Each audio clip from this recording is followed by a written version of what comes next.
What is up, coordinators and naturals? I am just a simple new type, and in this video, we are continuing our adventure through Cosmic Era 71 as we dive into Gundam Seed Astray. This manga takes place between episode 46 and episode 47 of Gundam Seed. The Battle of Mindel takes place on July 12th. During this battle, Kira and Mulaflaga learn of their past. The three ships' alliance forms, and Flay gives Blue Cosmos data on the Injammer Chancellor. On September 23rd, the Battle of Boaz begins, where we see the reintroduction of nuclear weapons into war. Gundam Seed Astray takes place during the 2-month gap in between these two episodes. In this episode, we will learn about Canard Pars of the Eurasian Federation and Reverend Malkio's ward, Prayer. Both are wielding new and exciting mobile suits. So let's not waste any more time and let's get into this. On the prologue, on Reverend Malkio's island, he is tasking a young boy with an ambitious task that requires him to meet up with the Junk Guild. He is concerned that he isn't strong enough to handle the mission, but Malkio assures him that he is quite capable. The name of this young man is Prayer. I thought Malkio was just telling this kid to pray, but no, his name is Prayer. Not confusing at all. In space, the Junk Guild is informed of a mobile suit approaching the Rehome. The Rehome is the Junk Guild's new ship that they received after their original ship, the Home, was destroyed, saving Lo. This new model of mobile suit approaches Lo's red frame. The pilot wants to know the location of Kira Yamato. Of course, in our last adventures with the Junk Guild, Lo was the one who saved Kira after Atherin self-destructed his Aegis Gundam on the Strike Gundam. The pilot tells him that the Junkers aren't worth his time and starts to leave, but Lo literally makes the noise phew over an open communication, which makes the pilot very suspicious. He then decides to attack Lo. Lo was barely able to deflect the attack in time with his Gerber straight. He shows off his Hyperion Gundam. The Cat 1 X-13 Hyperion Gundam Unit 1 is the Eurasian Federation's first attempt to break into the mobile suit business. At this time, the Atlantic Federation along with Omni Enforcer was the one bringing all the weapons in for the Alliance. This unit was created in conjunction with Action Industries, who we met in Gundam Seed Astray. They were the ones trying to get their hands on the Red Frame's battle data. Its model number prefix, CAT, stands for Composition Armament Tactical. This unit's greatest feature is the Armure Lumiere shield, which is a mini version of Artemis's impenetrable barrier. More on this later. This unit will also eventually get its hands on an Injammer Chancellor, but for now, it has Vulcans, the Rom Technica beam knife, a beam submachine gun, and a beam cannon. After firing that warning shot, he takes off yet again. Back at the Artemis, we meet up with the Artemis commander, General Garcia. General Garcia was a pompous and proud man, a part of the Eurasian Federation, who believed that Artemis was truly an unpenetrable fortress. Eventually, the Le Creuset team and Blitz Gundam was able to destroy the fortress. Rather than learn and grow, Garcia decided to double down. He first tried to get Guy of Serpent's Tail to steal the Red Frame, but he refused. Now he is working with the pilot of Hyperion Gundam, whose name is Canard Pars. Canard Pars is a Eurasian Federation soldier who is set on killing Kira Yamato. Like our Lord and Savior Kira, Canard was also a part of the Ultimate Coordinator project. After the fall of Mindel Colony, the Eurasian Federation came in and saved/raided what was left. Apparently, one soldier found Canard and took pity on him. The Eurasian Federation does what they do best: stress test this kid to his breaking point to learn any information about Ultimate Coordinators. We will learn more of his past as we move forward, but for now, he and Garcia are part of Special Operatives X. Some people do translate this to Task Force X, but this isn't Suicide Squad. One thing to note is that G Project and most mobile suit development comes from the Atlantic Federation. The Eurasian Federation understands that once the Earth Alliance wins the war, the Atlantic Federation will most likely become the Eurasian Federation's enemy. Of course, they wouldn't go on to win the war, but regardless, they must prepare themselves with mobile suit superiority. This is where Garcia has been assigned to Special Operatives X as commander and must start building a fleet of mobile suits. Canard will act as a test pilot for Garcia. Canard launches in the Hyperion Gundam. Back on board the Rehome, Lo and the gang wonder why the pilot was looking for Kira Yamato. They are going to meet up with Malkio's representative, so they plan on asking him a lot of questions. But suddenly, AI George Glenn warns the team that the Junk Guild ship they are meeting with is being attacked. Remember, the GG unit is a complete AI of George Glenn that they installed onto the ship to be the captain. For all intents and purposes, he is George Glenn. The Rehome makes its way towards the action. Lo launches in the Red Frame and Liam launches in the Jin. Liam goes to handle a downed mobile suit while Lo goes to the ship. He boards the ship and finds a half-assembled mobile suit and a kid sleeping nearby. He wakes the kid up, who happens to be Prayer. He tells Lo that parts of his Dreadnought Gundam were stolen and tells him it was done by a mobile suit with the logo of a snake on it. Of course, Lo instantly recognizes this as Guy and Serpent's Tail's doing. He is in disbelief that Guy would do something like this. The team takes Prayer's ship to a local Junk Guild satellite. They try to contact Guy via transmission but gets no answer. They must get the parts back, as this is a part of the Junk Guild's mission. Lo thinks that they should just go find Serpent's Tail and have a conversation. He tells the team that his name is Prayer. Kisato realizes that he is more skilled than she is when it comes to piloting mobile suits. Back with Serpent's Tail, Elijah is concerned about the mission they are currently doing. Loretta mentions that allowing this mobile suit to be with Earth could save lives, but it only takes one idiot to ruin that for the rest of us. As they are talking, a mobile suit approaches their location. They assume someone is after the parts they stole. Elijah launches in his Jin and Guy launches in the Blue Frame 2nd G. The MBF P03 2nd G Gundam Astray Blue Frame 2nd G is named for Guy, where the 2nd L is named after Lo. That is because this config is built all by the hands of Guy. The original feet are reattached to the unit and it has a similar look to the stock Blue Frame. Also, the new shoulders contain fin thrusters to improve the suit's evasion capability and can also be used to make unexpected sideways maneuvers during battle. It will eventually get a sniper pack, transphase armor, and new sensor units. Back at Prayer's ship, the Junk Guild takes a look at the Dreadnought Gundam. Lo sees the stupid acronym and asks if this is a joke. You can't lampshade your own silly acronyms, Gundam franchise. It was stupid to begin with, you aren't allowed to call it silly now. Lo freaks out after looking at the operating system. He realizes that this mobile suit is nuclear powered. It is also equipped with the new in-jammer canceller. The neutron jammer is a plot device that prevents either side from using nuclear devices during the war by making nuclear fusion reactors irrelevant. With the invention of the in-jammer canceller, it can neutralize any in-jammers and allows for the use of nuclear power. Nuclear-powered mobile suits are also more or less infinitely powered, which is why Freedom could go from Aprillius 1 to Earth without needing any help. However, Reverend Malchio and Prayer want to find a way to use this technology to provide power to Earth. Remember, during this time, Blue Cosmos is using most of Earth's resources, forcing the citizens of Earth to struggle through an energy crisis. Prayer passes out and says he is out of time. Suddenly, Lo and Guy seem to be connected by their seed factor. Back with Serpent's Tail, the pilot that approached them is Canard. He is asking Guy if he knows who Kira Yamato is. Canard and Guy engage in battle. Guy is able to get a direct hit on Hyperion Gundam, but it suddenly is protected by the Armure Lumiere shield. The Armure Lumiere is the impenetrable shield that protects the Artemis Fortress. This is a miniaturized version that can only be used for 5 minutes due to its high energy consumption. Hyperion can fire beam and shell weapons through the shield, but nothing could come in. Based off of the ordeal with Blitz Gundam and the Artemis, it seems that Mirage colloid tech can penetrate the shield. Elijah comes to help, but Canard calls him a grunt and pushes him away from the battle. Guy continues firing, but it is fruitless. He can't penetrate the shield. Guy is starting to lose stamina. Canard fires a direct hit on Guy and the blue frame.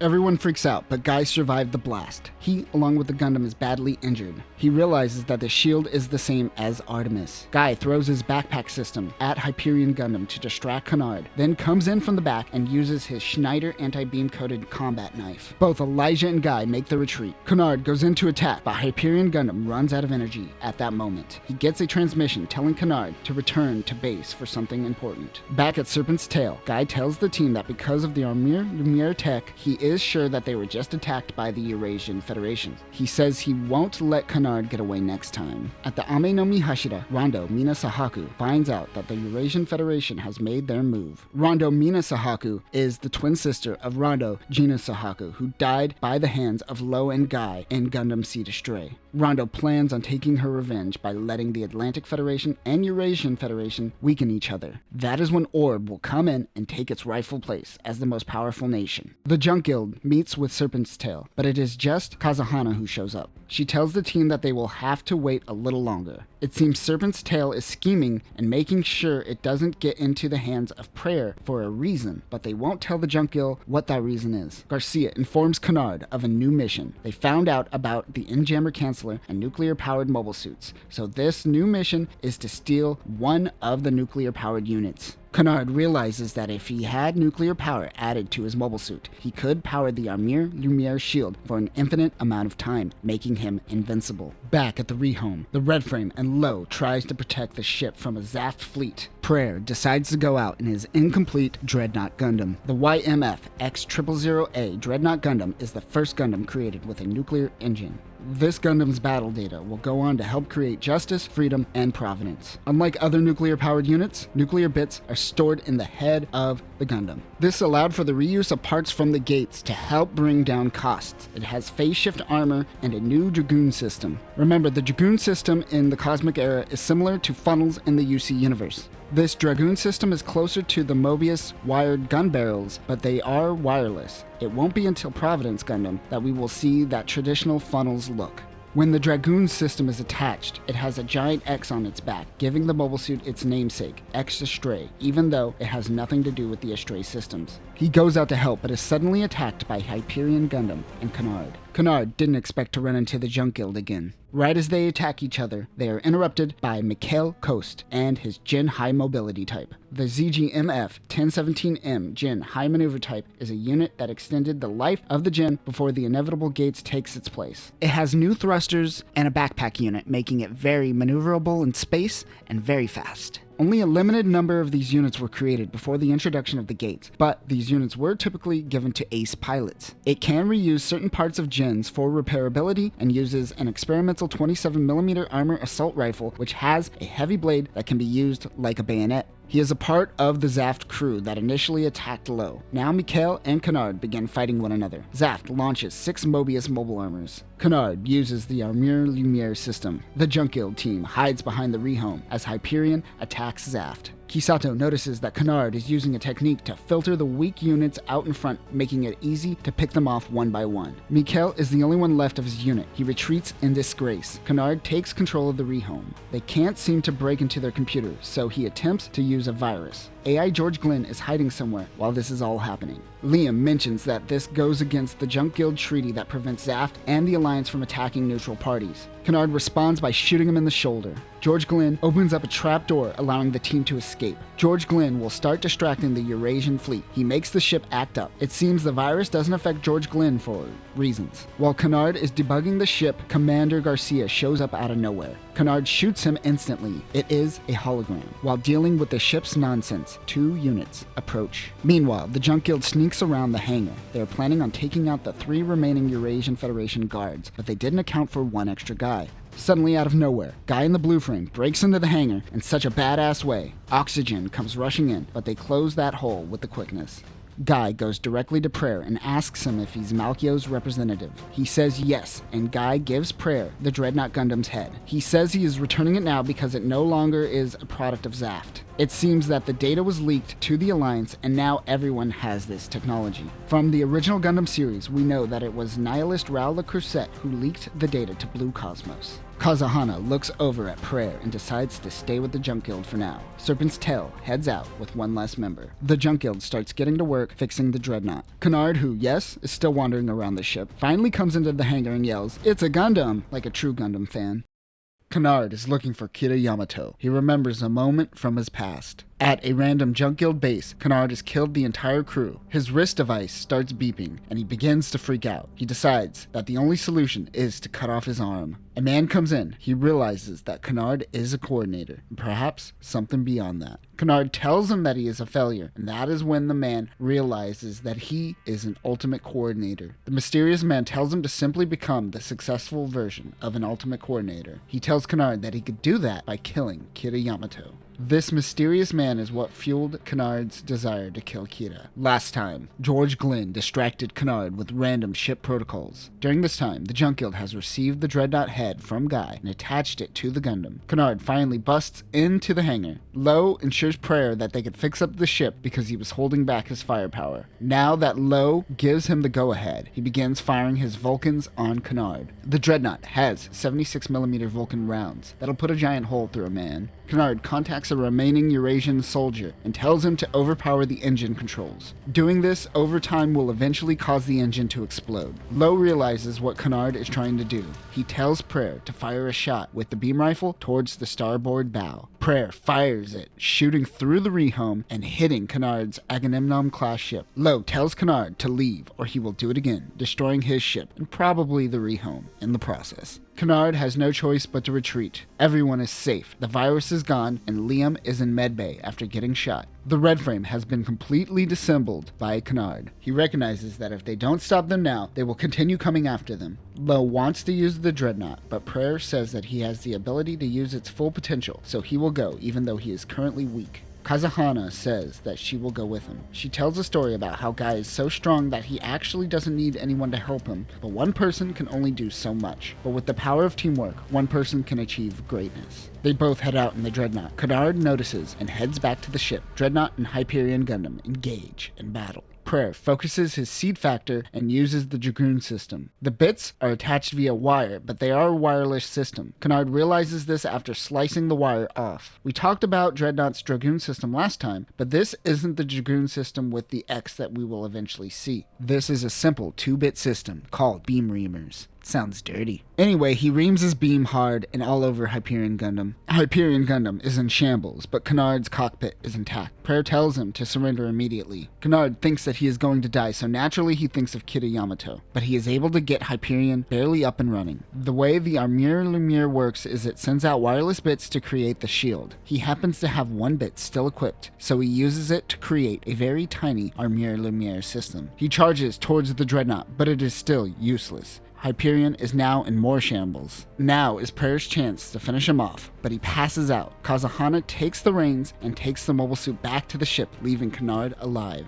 Canard wakes up. He is on his Agamemnon-class ship. He was picked up after the Junk Guild retreated. He is frustrated, wants to become the best ultimate coordinator, and will do anything to make it happen. But he is currently weak, and Hyperion needs to be fixed. Prayer wakes up after having a dream about Mobius mobile armors. They are at a supply station. Everyone is currently fixing up the ship, the Red Frame, and the Dreadnought. But Lo went to meet with an old friend.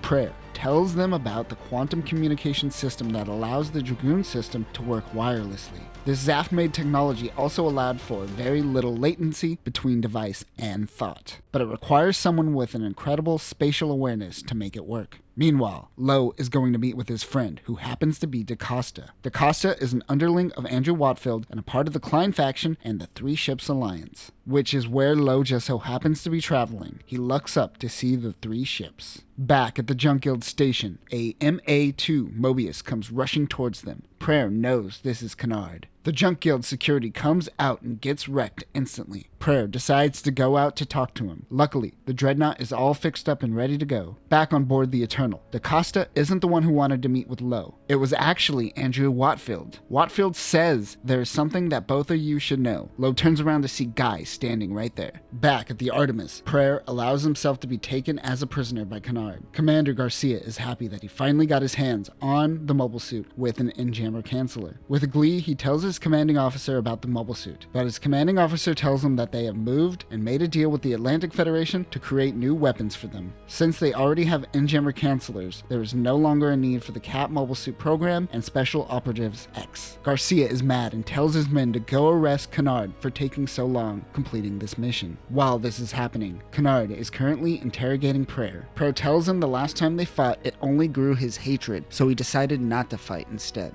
Canard is suddenly informed that he has been ordered to be arrested. Back at the Eternal, we learn why Guy and Serpent's Tail was so hush-hush about why they stole the Dreadnought head. We also learn that the Junk Guild saved Andrew Watfield, so that's a thing. It seems that Zaft created the unit, tested it, and immediately had it dismantled. Prayer picked it up and took the parts to Earth and Reverend Malchio. That is where Guy and Serpent's Tail came in and took the head of the Dreadnought. We know Malchio was going to use it to solve the energy crisis, but Guy was concerned of an attack on plants and didn't take any chances. It follows Guy's philosophy that we talked about last time about one guy running it for everyone. Remember, for this unit and this unit only, the nuclear bits are stored in the head. Guy knew exactly what he was doing. Also, so did I, and most likely the audience. I don't know, that seemed like the obvious reason to me. Was that a revelation to any of you? Watfield moves on and asks, what should he do with this? He pulls out that sweet, sweet data. And not just any data. It was data collected during Dreadnought's initial test phase. This will make the unit more powerful. He wants Lo to make a decision on what to do with the data. Back at the Artemis, Canard is escaping on his Agamemnon-class ship. They are too far out to use the curtain, so Garcia sends out Balsam and Hyperion Unit 2. The Cat 1 X2/3 Hyperion Gundam Unit 2 is just like Unit 1 and has the Armure Lumiere, the Tom Technica beam knife, the machine gun, and a beam cannon. Unit 2 reaches Canard's ship. He decides to go out. Prayer tries to stop him, but gives him the good old Gundam smack. His unit is missing an arm and a leg, and can't use the Armure Lumiere in its full form. He only has that little tiny bit. Canard rushes in. He takes the tiny Armure Lumiere shield and inverts it to form a spike. He is able to pierce the shield and destroy Unit 2's head. The shield goes completely down, and Canard goes in and stabs through the cockpit, killing Balsam.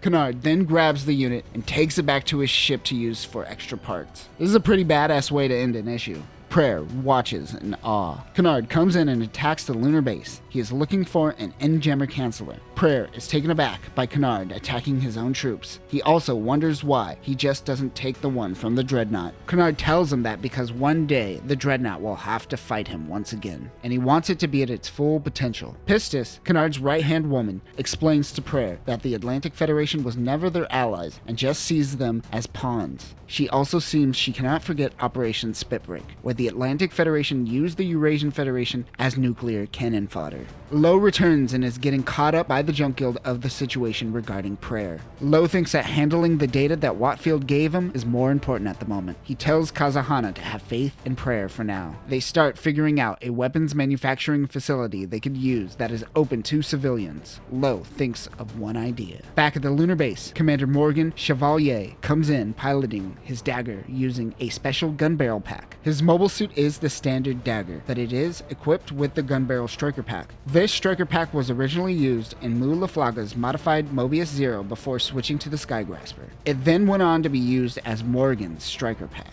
It has 4 wired gun barrels that is armed with missiles, beams, and a Gatling gun. That is quite the upgrade. Like the Dragoon system, this requires a great deal of spatial awareness to use. Canard activates the Armure Lumiere. More units come in to help Morgan, but he wants to handle it himself. Morgan is almost able to orchestrate an attack that would attack its bits, holding up the Hyperion's shield, but Canard is barely able to dodge. Frustrated, Morgan detaches and throws a gun barrel into the shield, but does nothing. During the battle, it seems that Prayer and Canard's seed factors are both connected. Back at the rehome, a ship stops them from entering airspace, but Lo is given clearance to enter. They see a series of M1 Astrays surrounding the Ame no Mihashira orb, and more specifically, Rondo's base. The Hyperion Gundam is doing damage to anything and everything. It has installed the N-jammer canceller that it took from the moon and is now nuclear powered. It has reached its perfect form. Prayer in the Dreadnought tries to come in and reason with him. Back at the Ame no Mihashira, Lo wants the Junk Guild to allow them to use their facilities. Rondo doesn't want to use it after he helped kill her brother. Lo tells her that she is a great human being for everything that she is doing to Orb currently. Remember that at this point, all of Earth has fallen to the Atlantic Federation, including Orb. This is the only refuge outside of the Kusanagi that exists for Orb citizens. The alarms go off. There is an attack at the base. It has nothing to do with Lo, however. It is just a common occurrence at the Ame no Mihashira. It doesn't matter because Orb's defenses at this base are stacked. Rondo's forces go out and protect the base. Lo tells her that the Junk Guild and Orb have a lot in common. Both are people displaced throughout the Earth sphere, but what brings them together is pride.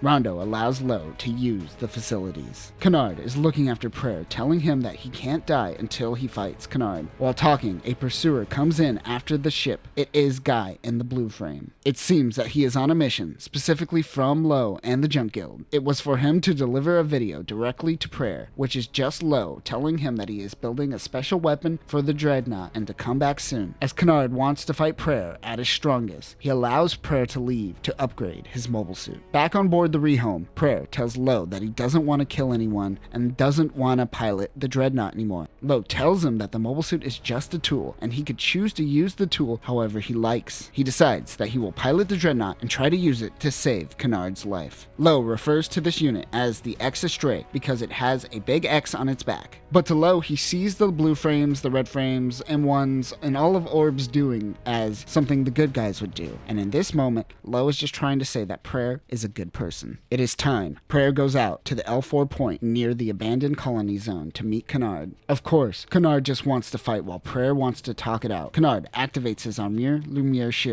Prayer uses his beam reamers, but they can't penetrate it. His shield is now powered infinitely and no longer constrained to 5 minutes anymore. Canard gets a hit on Dreadnought Gundam. Prayer finally uses his new Dragoon system. The system is obviously designed by Lo for the Dreadnought Gundam, but what we didn't mention is it was built off the data that was obtained by Watfield and given to Lo. Lo mentions that this new Dragoon system is more deadly than the Dreadnought itself. Prayer lectures Canard about how an ultimate coordinator should act. He tells Canard that he is a clone. Of course he is. It is actually never stated who he was cloned from, but it seems to be heavily insinuated that it is Mulaflaga. Remember the dream he had of the Mobius Zeros flying on the moon? People believe that this is a memory of the Battle of the Grimaldi Front where Mu was a part of the Mobius Zero Corps. Canard says that they are the same and thus must kill each other. Prayer says, nah man. Kazahana takes a shuttle out to Prayer. Kisato tries to stop her, but Lo allows her to go and tells her not to look away, knowing what is about to happen. Canard believes that he is destined to fight, but Prayer is trying to get him to understand that nothing is predetermined and compassion can help him. Prayer uses his 4 Dragoon bits to isolate Hyperion and create a shield over his shield. Canard rages and fires all weapons, but everything is isolated and hurting him. He decides to expand the Armure Lumiere system, causing a giant explosion. Hyperion is barely intact, but suddenly the nuclear reactor is about to explode. Prayer comes in and tries to save Canard. The nuclear reactor goes off. Canard is saved in the aftermath, but Prayer is dying. Not because of the nuclear explosion that just happened. No, everyone survives that.